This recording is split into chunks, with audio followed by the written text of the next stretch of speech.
L'alimentation représente la première attente des personnes âgées devant les questions de santé. Avec l'avancée en âge, on constate une altération de certaines caractéristiques physiologiques liées à l'alimentation.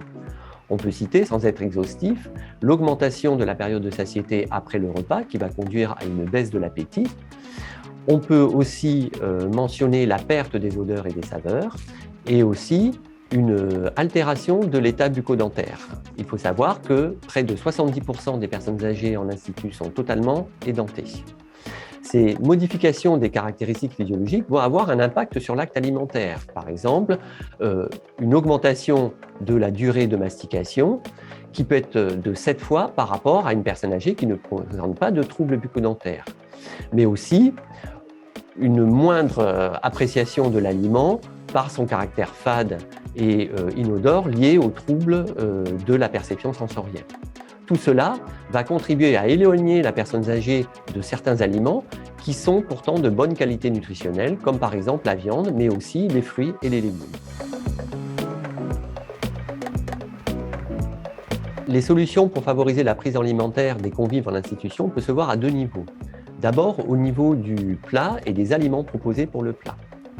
L'objectif est vraiment de proposer des aliments qui vont accompagner la personne âgée dans son acte alimentaire. Pour ça, on peut jouer sur des textures qui vont être adaptées à leurs difficultés et à leur capacité masticatoire. On peut aussi jouer sur des associations de saveurs qui vont permettre de compenser la perte d'odeur et la perception des saveurs. Et on peut aussi jouer sur des formulations comme l'ajout de matières grasses et de sauces qui vont favoriser l'acte de déglutition.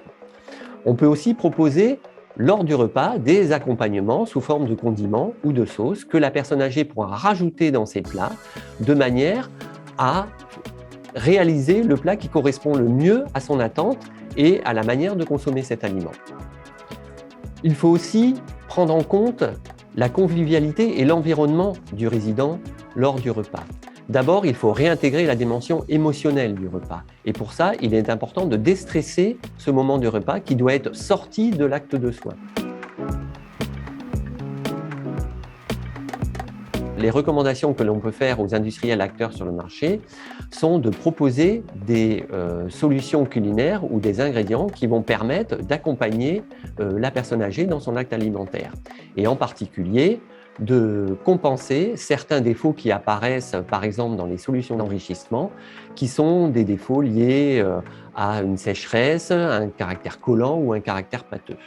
L'industriel peut aussi proposer des outils qui vont permettre de favoriser la participation des personnes âgées à l'élaboration des plats et à l'élaboration des recettes.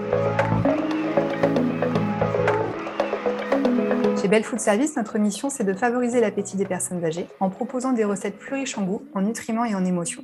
Et en cohérence avec la volonté du groupe de proposer une alimentation plus saine et responsable pour tous avec For All For Good. Pour cela, nous nous engageons à travers différentes actions. Par exemple, nous organisons des rencontres entre experts scientifiques et experts du terrain pour partager et identifier les besoins de cette cible.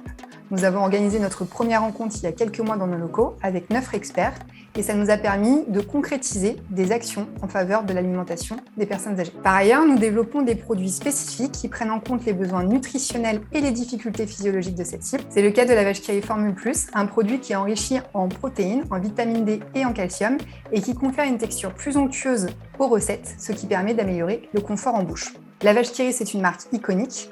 Elle permet d'apporter une dimension émotionnelle au plat. Autre projet, nous travaillons sur la création d'un panel de résidents testeurs pour les mettre à contribution et nous aider à améliorer nos recettes en continu. Enfin, nous souhaitons participer à la valorisation des métiers en EHPAD et maisons de retraite en favorisant le partage d'expériences, par exemple avec la création d'un livret de recettes par les chefs pour les chefs.